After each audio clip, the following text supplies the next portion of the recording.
1st of April 2021.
A warm welcome to all of our friends, fans, community members and participants, as well as viewers worldwide on various platforms. Thank you for watching us and thank you for supporting our community here live on Twitch. Thank you for being our dedicated and indeed very valuable community members. I want to thank everyone who took time to write. I'm receiving messages in response to my podcast every single day, and that's truly wonderful, so thank you from the bottom of my heart.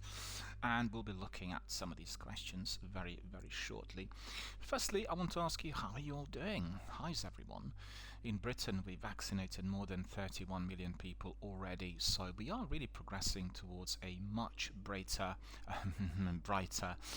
end of the tunnel, and hopefully we are going to be able to get extra protection with our vaccines and with everything else, all the social distancing measures, as well as all the other rules which are likely to be remaining with us for very long time. Unfortunately, I know that our European friends are not as fortunate as ourselves.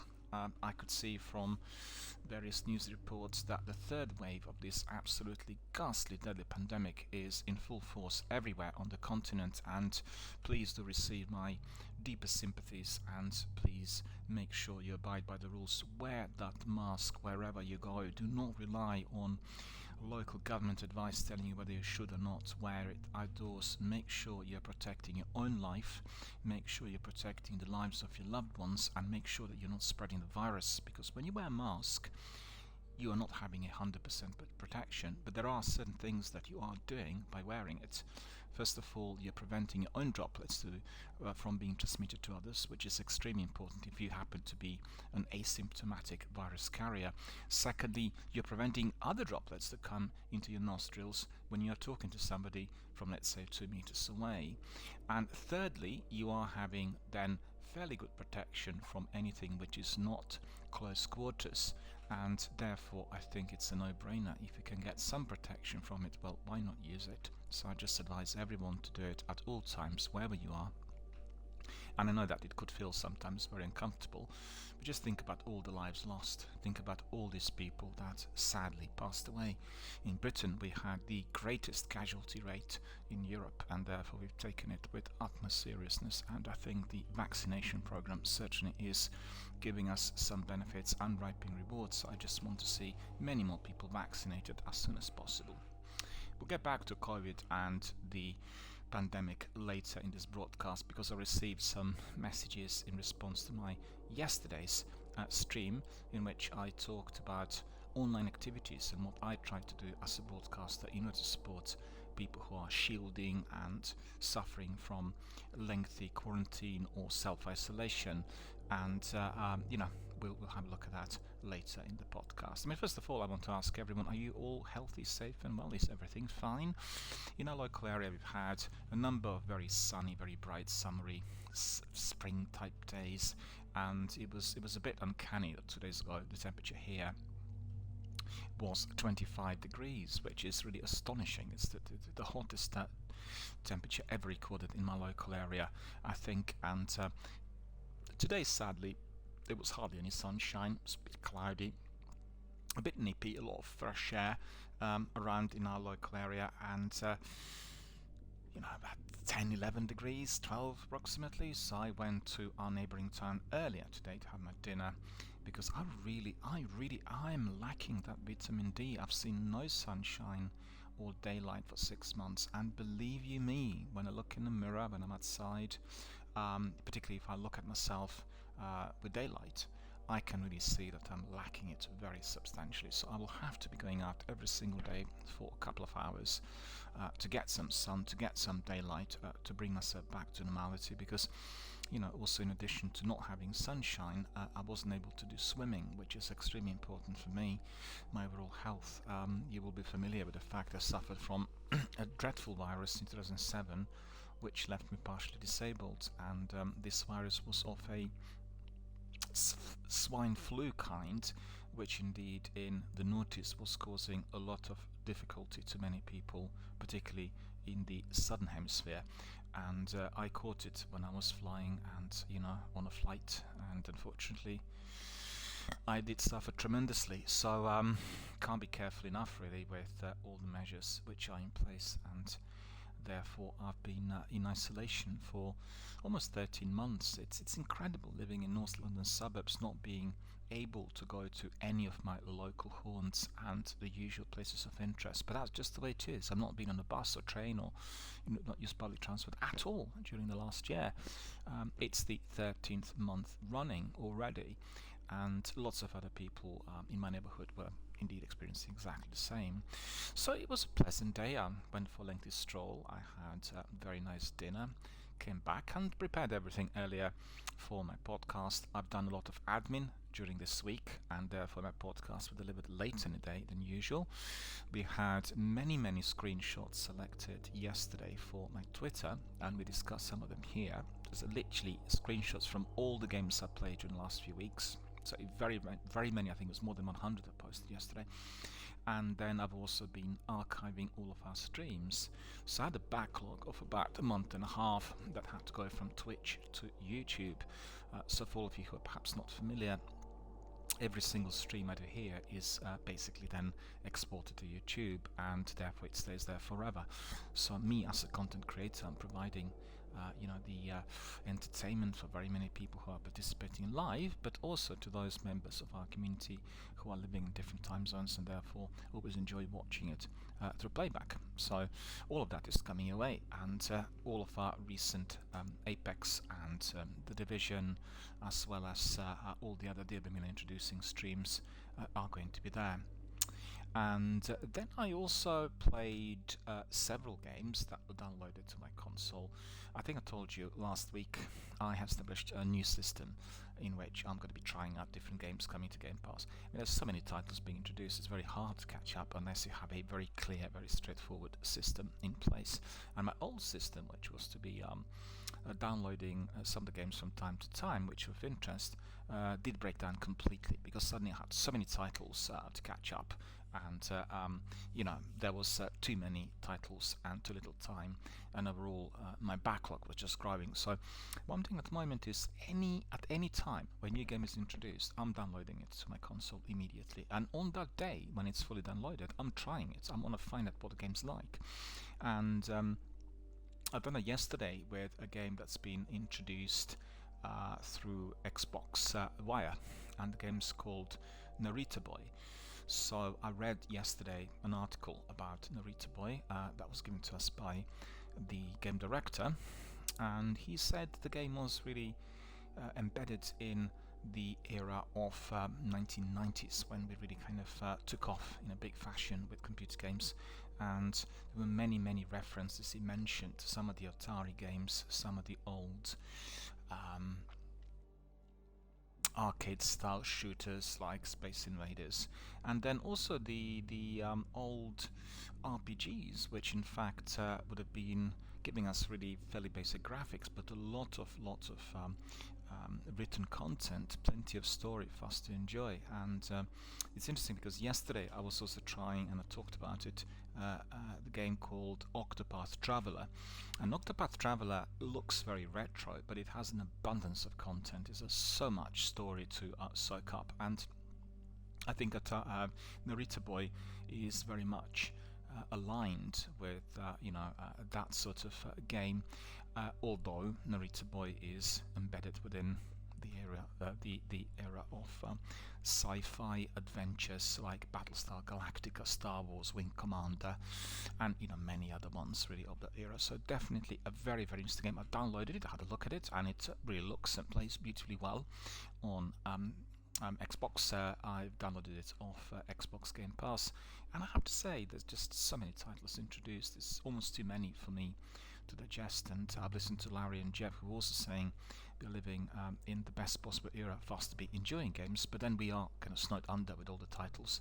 And I just listened to one of the older podcasts, and they said, for instance, it was 2 years ago roughly, I think, when the podcast was recorded, and this was the time when we suddenly had Anthem, The Division, and all the games coming in at the same time, and they said, well, so many games which are also lengthy, and therefore it's very hard for us to catch up. And Jeff said he had like half dozen, even more, that he was not able to complete, and due to the fact that there was yet another title, and obviously he had to review it and talk about it live online and provide me with some write-ups for Xbox Wire. So that's all fully understandable. And I think within my new system, which is based on immediate downloads, I'm also looking at 3 different types of games. So one game is a massive big open world game, and that game will take a long time to complete, or a game like Empire of Sin, which is a mixture of RPG and real-time strategy. The other game is the usual kind of straightforward, small narrative, beginning to end type of tale, which you can finish in good time, not lasting longer than 10 to 15 hours. And then the third one is a shooter, PvP, Battle Royale style. So that is what I can digest in one day, and I can be kind of swinging from one to another because they do not clash. Having Cyberpunk with Elder Scrolls and with Outriders is something that you should never ever do, because you will be just completely overwhelmed by the content and you will not know where you are. So, my advice is to be, certainly for you to be kind of considering what system will work the best for you. And, well, that's just a tip. I think for myself, downloading everything immediately, that's been given to Game Pass, and then selecting within those 2-3 categories.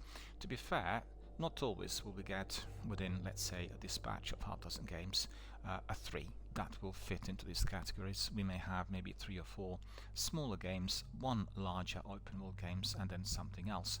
But in order to be able to, play consecutively, to be able to engage with the content and enjoy it, there needs to be that distinct difference.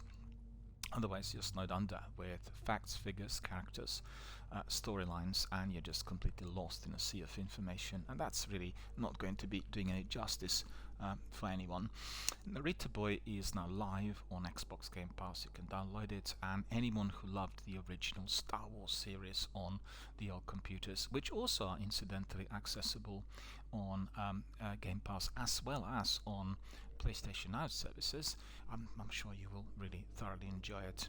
It's for retro fans of arcade games and people who enjoyed the old style sci-fi like Space Invaders and the old Star Wars, where it was all about yourself becoming fully involved in the battle sequences and being able to really get your scores ready. And these games have huge attraction for people who are dedicated to retro and the old style gaming of the 1990s. Then another game I downloaded yesterday is a game that we've had on our list for a while, and it did join the Game Pass recently through the EA Play inclusion, and the game is, you probably are familiar with it, Alice Madness Returns. Beautifully designed and very macabre, a bit similar to what we've seen with Tim Burton's films, and a game that's been very highly ranked but rarely played, and I've downloaded it. I had a look at it. It just performs beautifully on my setup, and I've not really played it, just had a look, and therefore I'll tell you more about it as we go along. So it is on my setup, it is there, and we'll definitely have a look at it. The game I recommended yesterday, and I played it a bit, is where is it now? Genesis Noir. Genesis Noir is incredibly well designed, and it does have the aura of film noir of 1940s and 50s. Beautiful jazzy soundtrack and many things you can do there with your characters, and it's a very uncanny combination of, on one hand, sci-fi and the concept of Big Bang, as well as the narrative belonging to the 1940s. So really quite a mesmerizing title, and I think once you try it you will just love it. The animation plays so beautifully well, it's so smooth and so easy on your eyes, and you will love the atmosphere and the world that they presented us with. I think I mean, you know, I'm just astonished to see that there are so many indie developers popping up with such wonderful, interesting games, and obviously being embraced by Microsoft and given to us on Game Pass. And you know, Genesis Noir probably I would have not noticed otherwise, unless it received some degree of marketing somewhere. But I'm playing it on its first day, so you know, really absolutely astonishing. Highly recommend it, and definitely very, very pleasant. Then I played yesterday New Super Lucky Tale. Lucky is a wonderful, wonderful character, and the game is a combination of puzzles with point and click adventure, and you know, it's just very entertaining, loads of things to do, and some really tricky situations for you to resolve. So if you're wondering what age group this game was for, I could say all ages, and it's a proper family friendly game, so you can do it together with your children or with your friends or your relatives. You will have a lot of entertainment and a lot of fun, and Lucky needs to be doing many different puzzles in order to get ahead in the game. And as he does that, he's talking to rocks, he's talking to various creatures that are up and about, and overall you get plenty of great graphics and wonderful music. A very big open world that he's exploring, with lots of different corners that require his attention, and generally just highly entertaining. So definitely 10 out of 10 for me. Also accessible on Xbox Game Pass more or less immediately, so highly recommended. And then the most important, the big game I'm playing at the moment, and I talked about it here at length, is Yakuza 3. And Yakuza 3, I've gone now already to about chapter 10, I think, moving forward rapidly. And first of all, my heartfelt thanks goes to Jeff Rubinstein of Xbox, because he was talking a lot about the game, recommending it, and his admiration and his great words of praise drew me to it, and I'm utterly, utterly grateful. And I wrote to Jeff yesterday. I also had a response from him, and he was just welcoming myself to the club of the fans and followers of Yakuza series. And I responded back also by telling him what I really liked about the game, as I obviously jumped in. But as I played it now for several days, I have a much better overall experience of it. And you know, what's really very interesting is that you have a situation where a former Yakuza member opens an orphanage in Okinawa, and he's looking after 9 kids. And the situations that they face are really kind of heartbreaking, and you really feel for those characters. I think it's for the first time after a long while, probably since I played Mass Effect 2, I really felt drawn to the characters. I really felt about the dilemmas. I really felt about the difficulties that these children were facing. And on top of that, you have a wonderful story delivered in, well, several different settings, which are combining the rural areas of Okinawa with some inner city, downtown places of the Japanese cities, and really a perfect blend. Also, the game's massive. You have a phenomenal amount of dialogue, you have a story-driven content, you have great fighting sequences, and just generally you feel like you're part of a very, very big, mysterious world in there, where you really feel drawn to certain characters, and you really feel for everything that they do. The dilemmas that the protagonist is having become your dilemmas, and you really feel strongly about it, because you know, you've been Yakuza, you know what growing up in an orphanage is like, and you know what the difficulties are of that upbringing, as well as the need to survive later as a gangster. But then you are the guy who kind of goes the other way, and you want to do lots of good deeds, so you dedicate yourself to all these things that you consider noble, and you turn tables. So a wonderful story, and I just can't recommend it high enough. Also, most importantly, I really need to stress this. I've looked at it on PlayStation. On PlayStation, they do not have a remastered version of the trilogy. Xbox Game Pass did bring it in, I think last week, within the last 2 weeks, and the difference is incredible. And you really, I mean, if you are a tech-savvy person, if you watch that remaster, you will say, you can see really when somebody does a proper remaster that everything really works. It's just extraordinary. From razor-sharp graphics, through great illumination and beautiful colors, through movement of the characters, there's no choppiness whatsoever. It's absolutely state-of-the-art. I mean, they made this game, if I'm not mistaken, about 12-13 years ago, and it feels like the game was made yesterday and also made for the next gen. It is so smooth, so very, very highly recommended to everyone, really, be it to the fans of television series or those people who like RPGs, anyone who is into fighting games. Literally, it will be satisfying everyone's taste. And the abundance of content, if you consider the whole of the series, it's more than 1,000 chapters. It will take you quite a while to get through it, and you have also some special unlockable missions. You have some areas of activity that will require a lot of attention, and you learn as you go along. There's in-game tutorial. I think the best way to do it is you play it on easy. If you like it later, you can up the difficulty level, and you just stroll along. So I'm really enjoying it. I'm very grateful to Jeff, and I just a bit got annoyed today that I've started out on number 3, because obviously number 3 is part of the trilogy, 3, 4 and 5. We already received number 6, also part of Xbox Game Pass. But then there's also Yakuza Kiwami 0 and 1 and 2. So I think probably I should have explored the option of looking at the series from the chronological point of view, starting from the beginning, but it doesn't really matter. I think the trilogy, the remastered trilogy, is probably the best way to start. And then if I go to number 6, and then I can obviously go back to the old life of our protagonist, and it will be all very, very good. So these are the games I've been looking at. Today, in fact, is a very, very big game, a very big day for us all.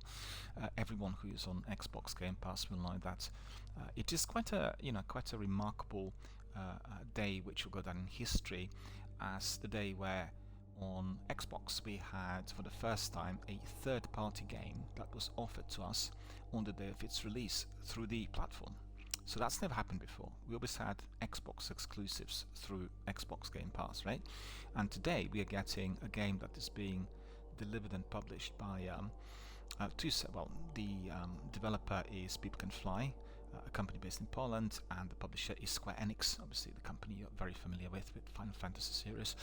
And it is being released today on Xbox Game Pass. It's the day of its release, so we're all very, very excited to have it with us, and I'm particularly delighted because for the second time running I'm able to stream a game here through my Xbox on the day of its release. The first one was, of course, Destiny Beyond Light, and all of that thanks to obviously the ultimate subscription of Xbox, of the Game Pass. And without the ultimate subscription, I would not be able to access these games, and that's been a truly humbling, wonderful, and most rewarding experience. I'm very grateful to Microsoft for making possible. Yet again, I want to stress to all of you who are asking questions about Twitch streams, the most important thing is that any game that is streamed has got to be downloadable. You have got to be able to download it to your console and then play it from your off your hard drive in order to get the best possible picture quality and everything else. And this is exactly what you get with the Ultimate. So make sure you subscribe ASAP. The quality and the volume of titles that you will get there is just second to none. And I'm subscribed to all other streaming services: Netflix, BFI Player, Amazon, Mubi. I also get a PlayStation Eye for gaming together with Game Pass of Microsoft's, and all of that together provides me lots of different titles, plenty of choice. But it is remarkable how easy had become for us to be accessing these titles, because I'm an older person who's been living for a little while, and I remember the times where we couldn't get certain films because there weren't any prints. They had to be distributed on 35 or 16mm, and the prints had to be paid for. They were very expensive. The exhibitors didn't have enough money to get them, and we were just like waiting and waiting and waiting for them to get screened, and all the way to the end of the notice of in the century, 2009 to 2010, before we had a full integration of 4K and digital projector technology incorporated into our cinemas. We were not able to do things digitally, and 10 years later, it's just it's a different story altogether. Just think about all the films that have been digitized and have been accessible through various digital transfers, be it on the internet or digital downloads or streaming services. It's become so easy to get to see some titles. That doesn't mean that you can access all the titles, because still there are lots of films which have not been made accessible, and you've seen that certain film museums, like for instance our British Film Institute, National Archive, is making some films accessible just to the British audience. So if you're in the US and you want to see, for instance, some sections which they placed on the BFI player, you couldn't access them because it has geographical restrictions, which I think is really dreadful. I really think if we're looking at documentaries and films that represent Britain, like Britain on Film is the whole massive big archive of films about Britain, which is accessible through BFI player. I think everyone everywhere should be able to see these films with ease, because A, it just seems to be ethical and reasonable, and secondly, it is giving a very good picture to the world of what our country actually is or was like. So it's the whole industrial revolution captured in there, and be of huge interest to people, perhaps the countries that used to belong to so-called British Empire in the past, and many others who are avid scholars of British history. Also, it's a huge document. It's a huge archive of audiovisual materials that are telling us how people lived, how we got to certain difficulties in our recent history, and most importantly, how we survived to massive, big, dreadful, devastating world wars. So all of that is indeed there, but not accessible to everyone, and therefore I applaud companies like Netflix making the services accessible to every country on the planet. Makes a difference. I think in due course we'll have that, but still saber rattling and pushing and shoving about copyright laws and licenses and all the other things. I think in due course that will be all gone, and we'll have a very different, very easily accessible system that will provide information for everyone wherever they are, irrespective of the country of origin or their location. But coming back to Outriders, so today is the big day. We are getting it, we are already having it. I've downloaded it to my console, and I will be streaming Outriders immediately as we wrap up this podcast in about 30 minutes. So I'll tell you a bit about the game. I mean, first of all of you who are our regular members, you will know that we've had Outriders in its demo format introduced here through DRBMiller introducing, and it's been very popular because I played it on PlayStation as well as on Xbox, completed these demos, and I understand that all the data can be imported. We'll have a look at it, but on the other hand, it may not be of huge significance for me as a streamer, because what we want to do is, as this is a story-driven beginning to end type of game, we want to have continuity, so we're not going to be importing the data from the demo and then we'll start out on the day of its release on chapter 3.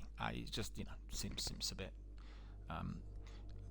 questionable to do that. So what I'll do is I'll be doing it from scratch. We'll start out in the story, because I've played the first few chapters, but I did hear today already on Twitter and also through some other hubs that the game plays a lot better on Game Pass compared to what we've seen with the demos. They said it's just a massive improvement, enhancement of graphics and gameplay. So I'm very, very glad, because I did think the demo did not perform too well on Xbox. I thought it performed a lot better on PlayStation after a couple of patches got applied, and I look forward to that kind of first-hand immersive open world experience of Outriders. So we'll do that very, very soon, in about half hour after we completed this podcast. But I think what I really want to do is to introduce the game to you, basically to tell you a bit more about the game, how it's been conceived, who worked on it, and what the plans are. So we'll have a look at that first.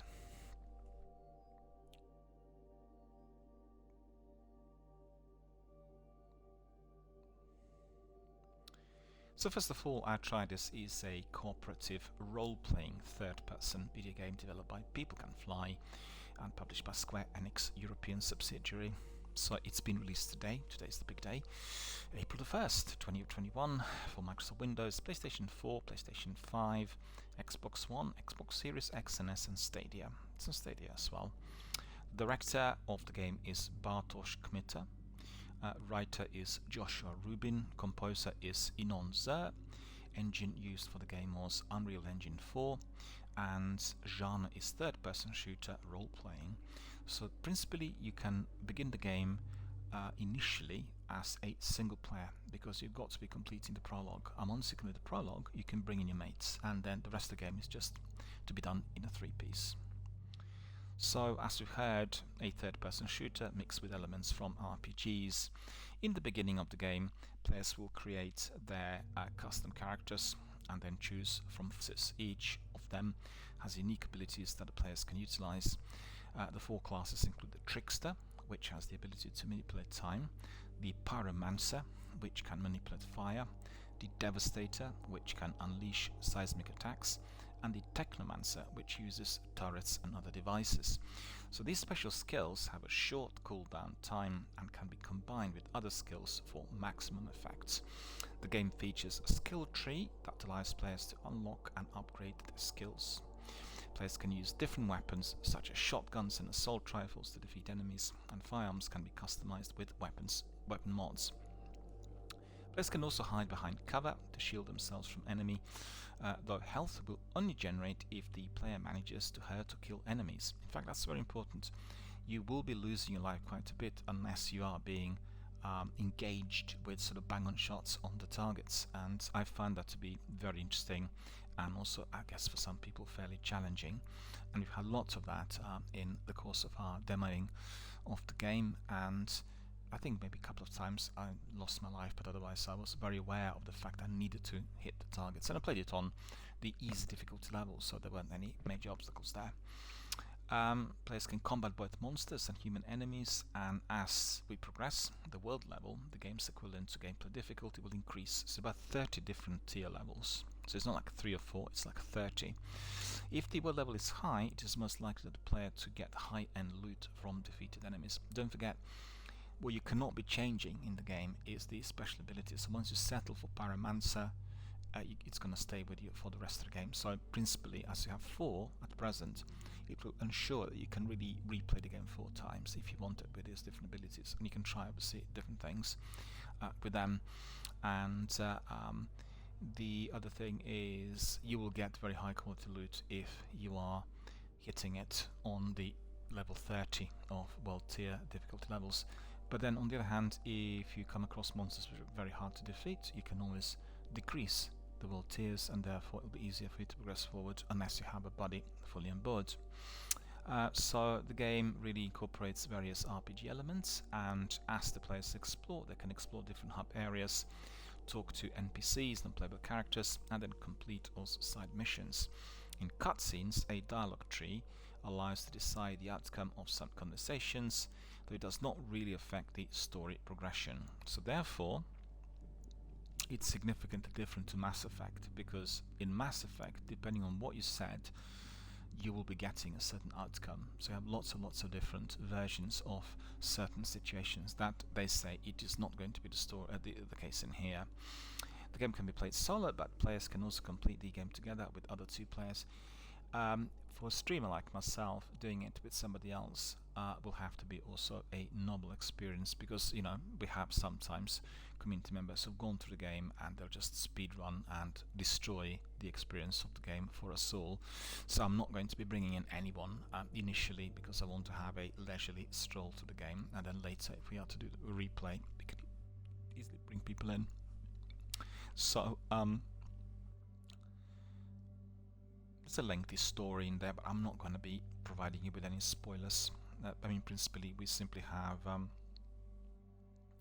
the story where during the middle of the 21st century, Earth has passed the point of no return. Climate disasters growing more frequent and dangerous than humanity's ability to mitigate them. The major governments of Earth combine their resources under the newly formed Enoch Colonization Authority (ECA) in a last-ditch effort to preserve humanity on Enoch, a distant Earth-like planet in another galaxy. Two massive colony ships, the Caravel and the Flores, are built, each holding 500 million colonists. And we go to the planet, and then we need to really crack on with activities and colonization. Many challenges there. I think for anyone who watched our streams, it will be very clear what the challenges were, and we'll do exactly the same later today as we progress forward with the Outriders story. So I'm not going to give you any more spoilers, because obviously could ruin some of the experiences for you all if I was indeed to go through the plot which I've been given here by the developer. So Polish developer People Can Fly began working on Outriders in 2015, so that's 6 years ago. Square Enix agreed to publish it and encouraged the team to expand on the vision. To develop the game, People Can Fly expanded the studio from having 40 members to more than 200, and I have to tell you, when you see the game, you'll be fully aware of a major team working on every section of it. Looks really polished and really quite advanced. It combines the elements of Anthem, Mass Effect and Destiny. So from each one of them there is something, but all together comprising a completely unique, very original set of abilities and characters delivered in a very different format with a different type of open world. I think the battle sequences do resemble Anthem somewhat, because they are really very hectic. You have loads of enemies coming at you, and therefore are very wise to have a buddy to do some of that combat together with you at any given moment in time. But the abilities and the 3Ps will bring you back to Destiny, and I think the open world altogether will give you some references to Mass Effect, and that most importantly is connected with the dialogue you'll be running. So you'll have several questions and a lot of different bits of narrative to get through. It's very important, like in any other open world game with huge narrative, for you to ask every single question at any given moment in time, talk to all characters, make sure you connect with everyone, because doing so will be unlocking extra missions, side quests and various other bits and pieces which otherwise are not accessible. And I've talked to people who are doing Anthem, and they said that they finished the game in 12 hours. I spent 146 hours just on the base game, and it's just because I talked to everyone. The problem with Anthem was there were some glitches and technical problems with the map in particular. And so, for instance, if you're looking at the map was not telling you who you need to be speaking to. So basically what I did, obviously having huge Mass Effect experience behind me, was simply to go to Fort Tarsis, the HQ, and then talk to everyone who I could find. And I just walked through all areas, talked to everyone, and then each time I talked to someone, they were unlocking a separate mission, side quest, sometimes unlocking extra characters, and therefore I amalgamated 146 hours. So it was sizable, and I've not gone down the route of looking at all the additional content that Anthem did have. You'll be familiar with the fact that Anthem had actually been stopped and cancelled temporarily. We're not sure what will happen to the game in the future.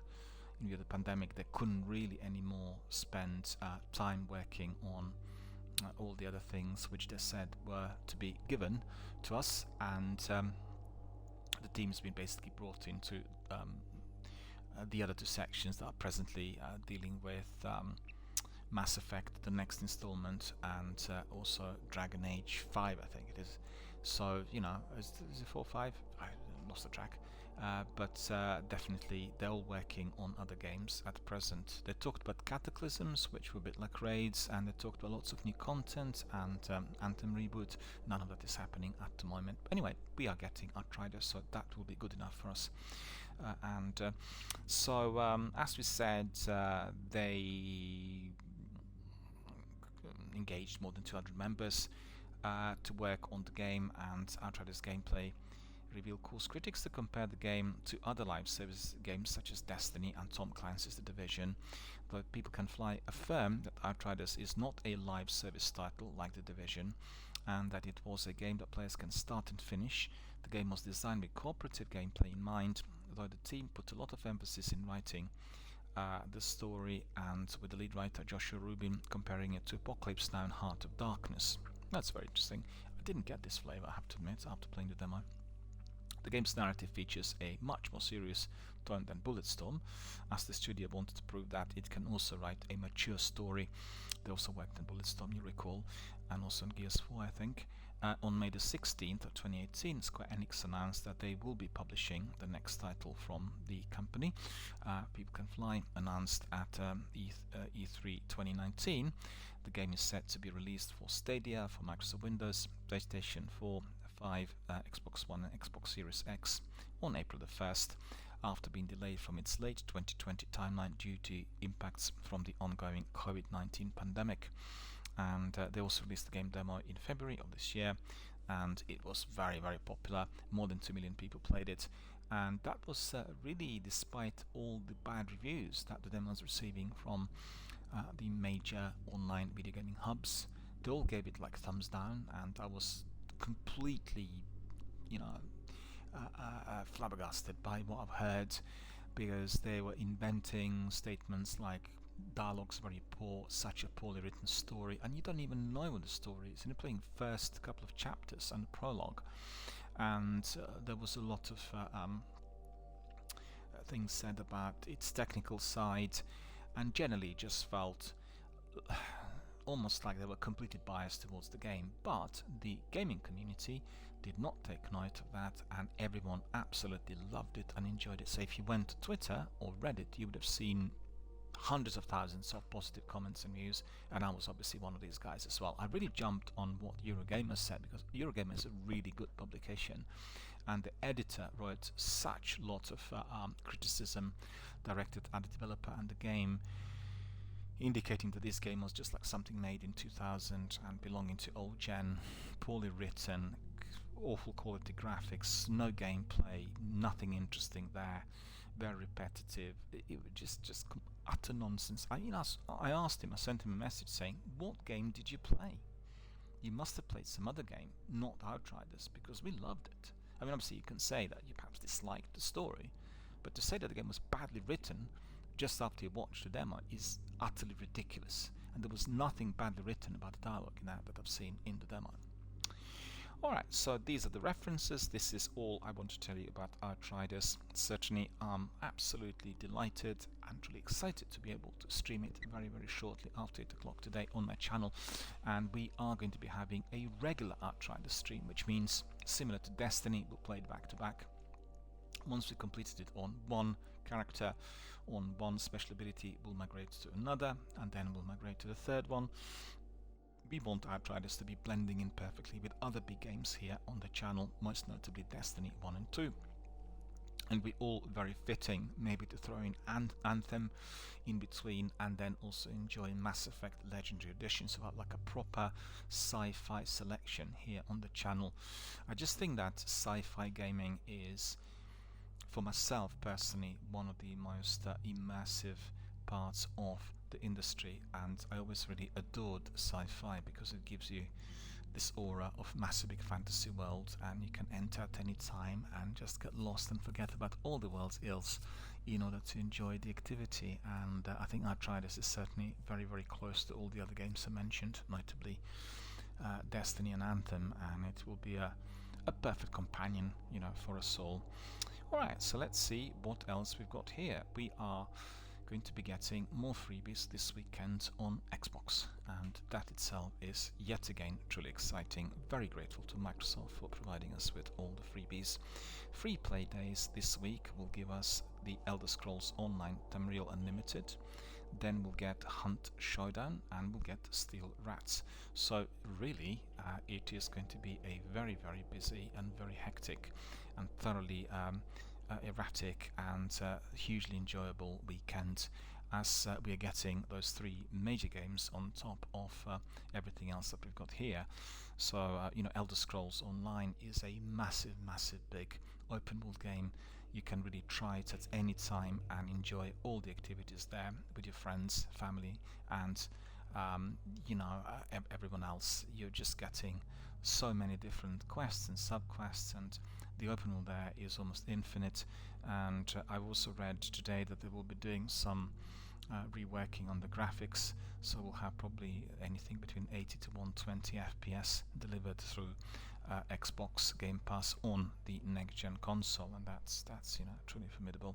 Hunt Showdown is a terrific PvP stroke PvE game, and if you are interested in the activities like Gambit in Destiny, well, Hunt Showdown is definitely going to be your bread and butter. It's very difficult to tell who you are to be meeting when you walk through the demented world of Wild West in that title. It reminds me of the old what was it called, Red Dead Nightmare, wasn't it, where you had zombies infesting the world of John Marston, and definitely a very good game too. So if you have a chance, I played it twice already on freebies. Most I recommend it to everyone. I'll do it again if at all possible this weekend, and definitely will enjoy it. And then we have Steel Rats. Steel Rats I've not played before, so they're telling us that it will kick off today from about 5 o'clock p.m. until Sunday, the April the 4th at midnight, and that would be, I think, for us in Britain, 5 o'clock p.m. on Monday. So it's again like 4 or 5 days of continuous gameplay, and you basically just download and crack on with this activity. So for the Elder Scrolls, they said join over 15 million players every day and discover an adventure unlike anything else in the Elder Scrolls Online. The award-winning online RPG set in the Elder Scrolls universe with an extended stay in free play days until Tuesday, April the 13th. So plenty of opportunities to discover the secrets of Tamriel, craft your own weapons and style of play, and journey to epic lands. Not only that, but the Morrowind chapter will be also made available to play. Don't miss out on the epic savings currently available for the Elder Scrolls Online in the Microsoft Store. Well, to be frank, Elder Scrolls is similar to Destiny. This is a game with a massive, huge community online, and people are going there every single day, not just to play it, but to be members of their own social network, which is, the game had become its own social network. And we have this with Warzone and with Destiny here on my channel, so I couldn't really have the third one as yet. Although originally, when I began streaming, I thought that Elder Scrolls, perhaps together with Destiny or instead of Destiny, would be the very best game. So anyone interested, just hop in and try it. Don't forget that if you love it, you can also download it as it is on Game Pass, and you can also try other installments of Elder Scrolls such as Oblivion, Skyrim, and then what else? Morrowind. All of that would have come in on Bethesda acquisition recently. Hunt Showdown is a fast-paced, competitive first-person PvP bounty hunting game with strong PvE elements from the makers of Crysis. If you played Crysis, then you'll be familiar with in-game mechanics. You're part of a group of hardened bounty hunters tasked with banishing nightmarish creatures from our world, and you will be paid generously. Fail and death will strip you of both character and gear. Set in the darkest corners of the world, it packs the thrill of survival games into match-based format. During the free play days weekend, save on Hunt Showdown and select DLCs for a limited amount of time. So like all these games, once offered on free play, you'll be able to purchase them afterwards on a greatly discounted price. And what's very important is that you need, if you have a game, for instance, or if you are, if for instance you purchased a game a little while back, you will be getting sometimes massive discounts on that game's DLCs. So that's very, very useful. I did that several times. I got that for Oblivion, and I got that for, what was it, Fallout 3, because they did not offer all the DLC as part of like one big thing, and Game of the Year has not been accessible through Microsoft Store if you're on Xbox. They wanted you to be purchasing all the separate DLCs. So instead of paying maybe £2-3 per DLC, I managed to get them on 60p. So, it was also part and parcel of this special offer. So definitely have a look at it. If you are into Hunt Showdown, that's definitely going to be something very good for you. So Steel Rats visit an alternative dieselpunk version of 1940s American coastal city, saved from the deadly invasion of alien junk bots. You're born leader, bold racer, young genius, or the ratchet circus performer. In the end, there's only one mission: kill the bots. Weapons: your bike is an arsenal equipped with razor-sharp wheels, harpoon guns, and flamethrowing exhaust, so you will be unstoppable. This is a 2.5D indie platformer with innovative gameplay, mechanics based on physics, and the coolest dieselpunk graphics style. So definitely worth catching. So once again, free play days, we have 3 games: The Elder Scrolls Online Tamriel Unlimited, Hunt, Showdown and Steel Rats, all of that starting today. So we've heard all about iTriders. Let me see if they said something else. For all of you who are not familiar with Xbox Game Pass, once you're subscribed, you're getting, first of all, access to more than 400 games instantly. You get free access to Xbox Live Gold, which is providing you with internet access to multiplayers, and then you also get the downloadables for your PC. So lots of games can be downloaded to your PC and played then in much higher quality graphics, if you are in possession of the best possible gaming computer. If not, it will be as good as it is on your TV, directly played off your Xbox. So today marks a momentous occasion for Outriders. The full game is out now on Xbox Series S and X, and also on Game Pass. Many of you play the free Outriders demos, so you know exactly what you're in for. If this is the first time you're hearing about the game, then you can obviously have a look at all other things that were said here, and Outriders is all about, and what you can expect. The article also scopes out the details of the demo that lets you carry over your progress and achievement to the full game.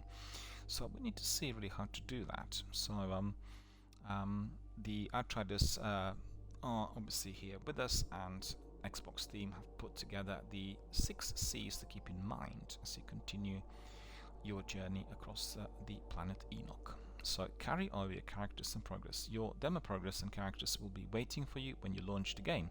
You don't need to do anything.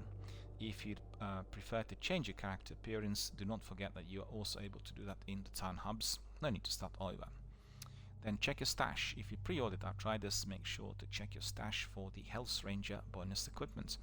And if you spent a lot of time in the demo, chances are that you might have had some loot audio sent to your stash once your inventory is full. So your stash can be found in any hub, so make sure you check there when you get back into the game. Craft. You will soon get access to Outriders' extensive crafting system. This will allow you to alter your gear's levels, variants, mod combinations, and a lot more. In case you have some demo gear burning a hole in your inventory, I recommend dismantling rather than selling it. Dismantling will provide you with resources, shards and mods that you can work into other gear via the crafting system. So that is quite similar to Destiny. In Destiny, sometimes you benefit from dismantling unnecessary weapons, the repetitive bits of gear that you're picking up, and then you get these mods which are very, very useful. Customize everything. Player choice is at the heart of Outriders and something we take seriously across the entire experience. If you play the demo, you're familiar with the versatility of each class and the extra skills you unlock as you level up. The full game will continue to push you to swap and explore new builds on a regular basis. Player choice also extends beyond gameplay, and since the launch of the demo, we've also added a toggle for motion blur, which can be found in your settings menus. So that's pretty good. Challenge yourself using the world tiers. Seeing players from the Outriders demo has been incredibly exciting for us, and we hope that everyone will continue to enjoy hunting for legendary gear in the full game.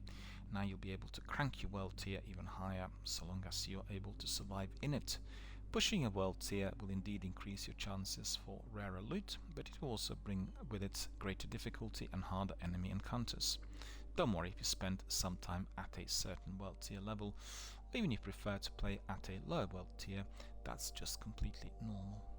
Well, don't forget you will be able to readjust world tier levels. So for instance, you've gone to, let's say, level 25 and you are having serious difficulties with the boss, you can always decrease the world tier and therefore the boss will become easier to neutralize. Remember, that's very important, because sometimes I have a problem with a particular game where I'm not doing it with anyone else, and then there's this massive big boss that's very hard to kill. It comes back to the repetitive gameplay. That's particularly the case in games like Destiny 2, because you'll have sections that have been created especially for a 3-piece. So unless you have a 3-piece, or unless you're absolutely maxed out on the levels, it will be very, very difficult to neutralize that particular boss. And I've had this experience both in Destiny 1, when I was doing my first run, before I got good weapons and the pinnacle stuff, and also had it in Destiny 2, still having it in fact, unless I'm doing it together with somebody else. And it's a different system really. It's tied in to the overall light level in Destiny, which means that will give you the power of your weapons and indeed your armor, and then also it is linked to what activity you're tackling. There are activities there that will be later delivered as Siva Heroic Strikes or Vanguard Strikes, I think they call them at the moment, and therefore some strikes will require a 3-man effort, otherwise it'll be very, very hard to complete. So if you're approaching any of those sections of the story, just remember it'll be a lot easier if you have 2 of your buddies helping you out. Challenge tiers are an additional difficulty modifier of the post-campaign expeditions, so they are separate from world expeditions, and completing them is an essential requirement in progressing to the hardest expeditions in the game. So finally, I'd like to take a moment to thank everyone in the Xbox community and at Xbox. Outriders wouldn't be where it's at today without the support of each one of our members. And the team there says back in December we relied on the Xbox Insider preview program to give a small number of players early access to the complete game, help us better understand the play experience and game balance. The cooperation and help of the Xbox Insider community was a fantastic example of how helpful it is for us developers to work closely with players to develop the games you want to be playing. And over the past year, the team at Xbox have also been incredibly supportive of our plans to show Outriders to you in the most transparent way possible. We work closely to ensure that players fully understand what Outriders is without smoke and mirrors. So that is really all that we had from Senior Community Manager Toby Palm of Outriders. And very, very excited to be able to jump in very, very shortly. A bit more news coming in on Black Desert. New Sage class update. Today Black Desert is unleashing the Scholarly Sage. Before you jump back in, I want to ask you some questions. First, is knowledge power? Do the secrets of the ancients hold the keys to tomorrow? Can one hero's search save a world? To set the tone, I want you to picture a sanctum. Beakers, test tubes and cauldrons boil and bubble. The rustling of pages fill the room, broken only by a contented sigh and the small dribbles of tea poured slowly and carefully into immaculate china. Now, imagine a lone scholar reaching for crumbling tome marked by time. He nestles into a well-worn chair. A new book cracks open, its pages frayed from numerous readings, margins filled to the brim with scribbled notes. There is only the work, the endless research of an all-consuming quest for knowledge. Because Sage knows the truth is the world, knowledge is power.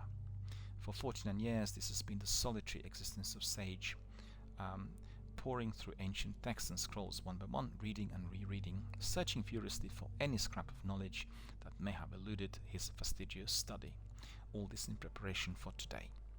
So you have combat. Sage is a caster, a master space and time, and one who can manipulate each to bring scholarly nuance to the destruction to his foes. Wielding the cube-shaped ancient weapon Kyvie, Sage rips holes in space and time, summoning powerful magic and unleashing their deadly force as he alone sees fit. Abilities. From his past of researching astrology and ancient weapons, Sage possesses unprecedented skills and abilities. Spatial Collapse, Rift Chain, and Sage is the only class in Black Desert who can access Hysteria Ruins and Arkman Temple dungeons without entry items.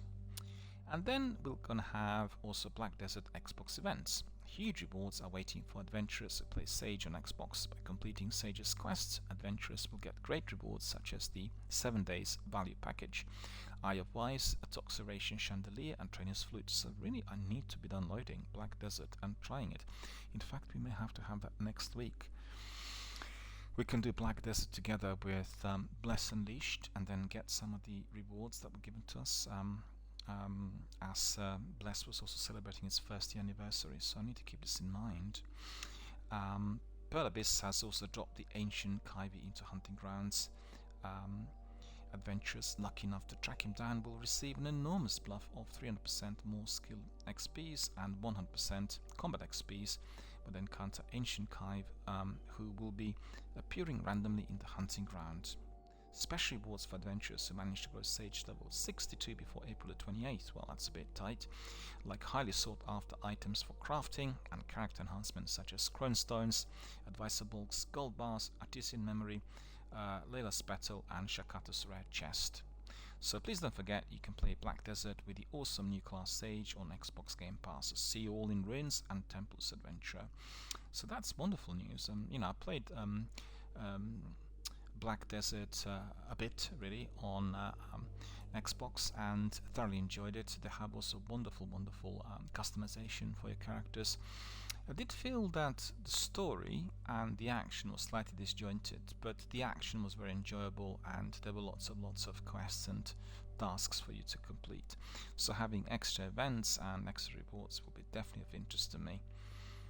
Alright, so let me see what else do we have. Well, the most important thing that I want to tell you is, yep, we said that already. The Elder Scrolls Online is going to be optimized for Xbox Series X and S on June the 8th.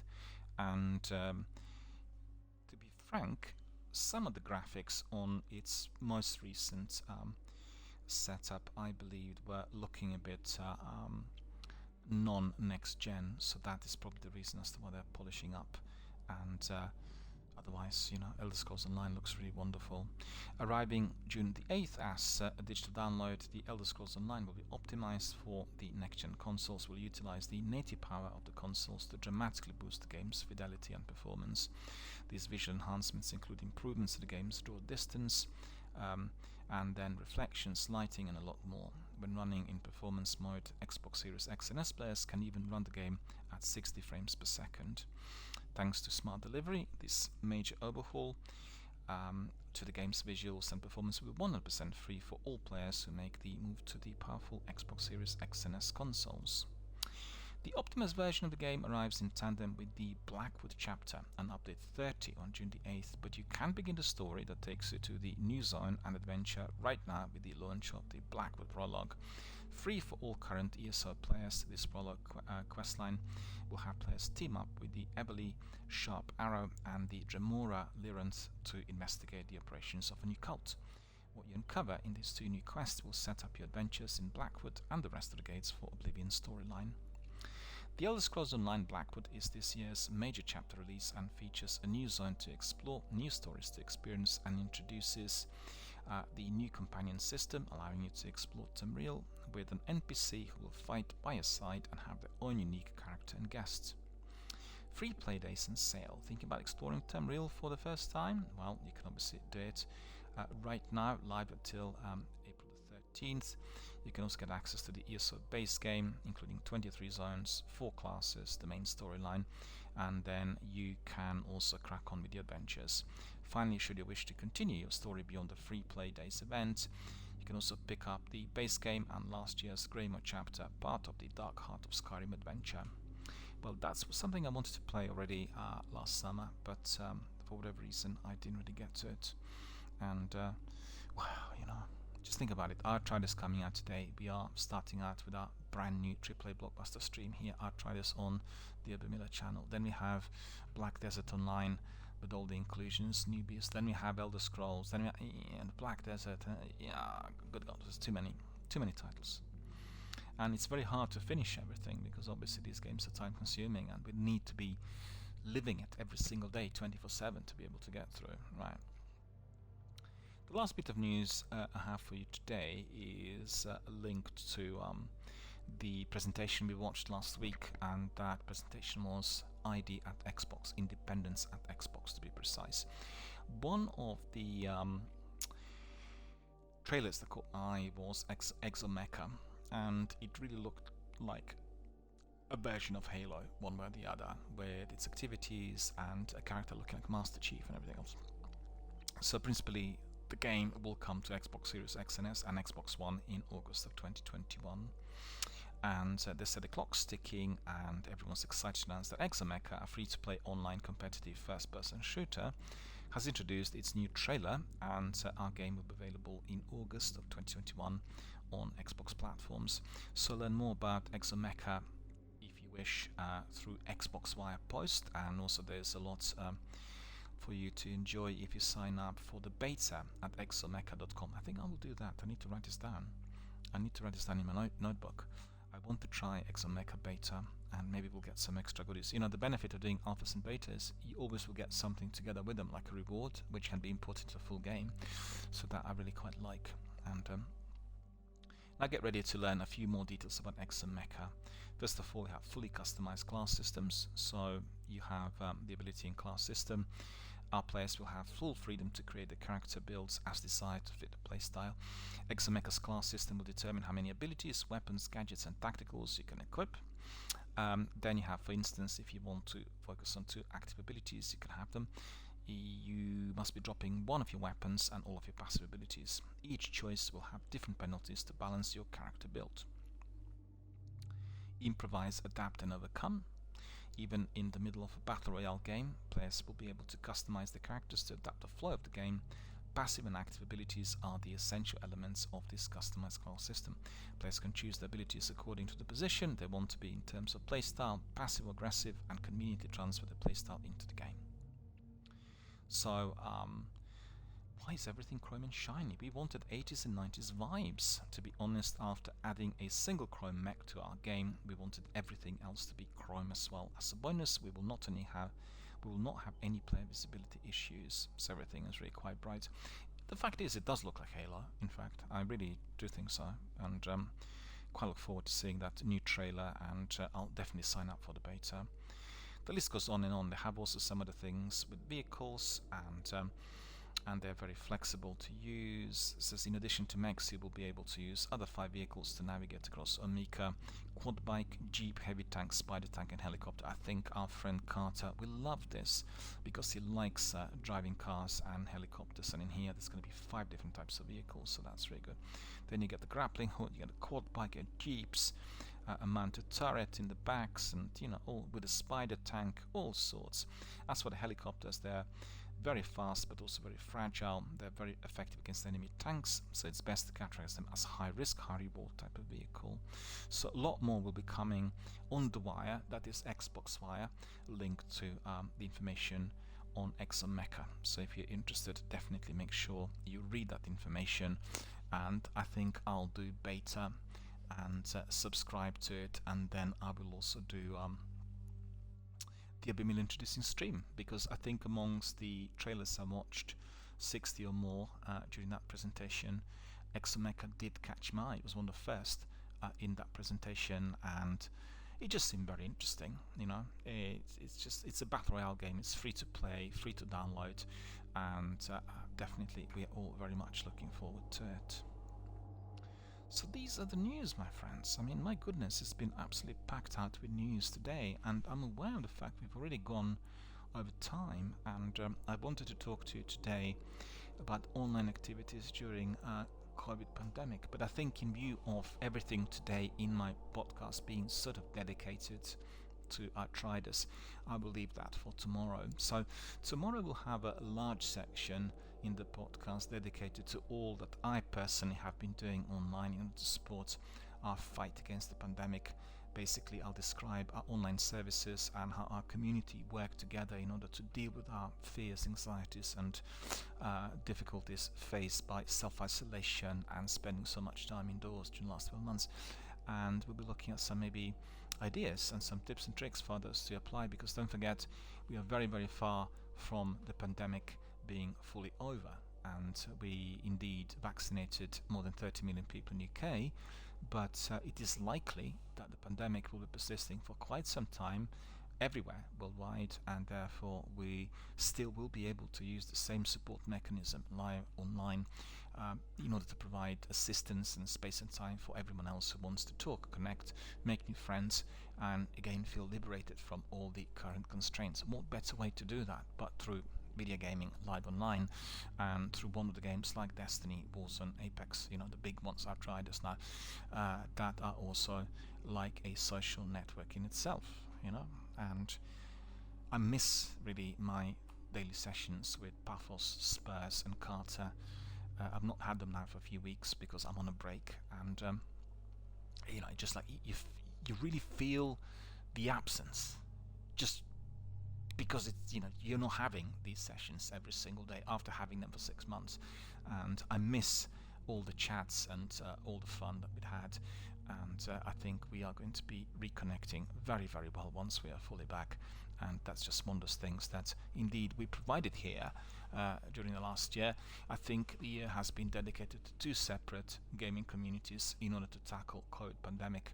One was connected to Destiny 1 and 2, and we brought in our usual suspects, regulars and veterans, and then the new community was built later in the year from October to March of 2021 based on Warzone. So I'll tell you all about this tomorrow, but I think we'll wrap it up. Thank you for watching. Hope you enjoyed all the information I've given you on Outriders and all the other niceties that we are to enjoy this weekend. Yet again, want to remind you, Elder Scrolls and Hunt Showdown are those 2 big games, big freebies this weekend on Xbox. So absolutely, you must download them and try them. I'm sure you will not be disappointed. I mean, if you've never played Elder Scrolls, it's going to be the best possible introduction. But if you are a veteran of Skyrim and Oblivion, well, why not try now the Dark Heart of Skyrim, all the other additional content that they're offering. And if you are a person who like Gambit, in Destiny, Hunt Showdown is going to be definitely providing a lot of entertainment. Very, very tricky locations, very deadly enemies, and you have to strategize, and it's very atmospheric, it's very creepy. In fact, it does remind me of State of Decay to a degree, but just in a very, very different Louisiana, kind of New Orleans, down south type of USA open world. So keep this in mind, download it tonight, leave it overnight on Xbox, and then crack on from the dawn. As the dawn breaks tomorrow, you can do all these games for free, of course together with Outriders. Outriders is next. Thank you for watching, thank you for supporting the channel. I'll see you in about 5 minutes.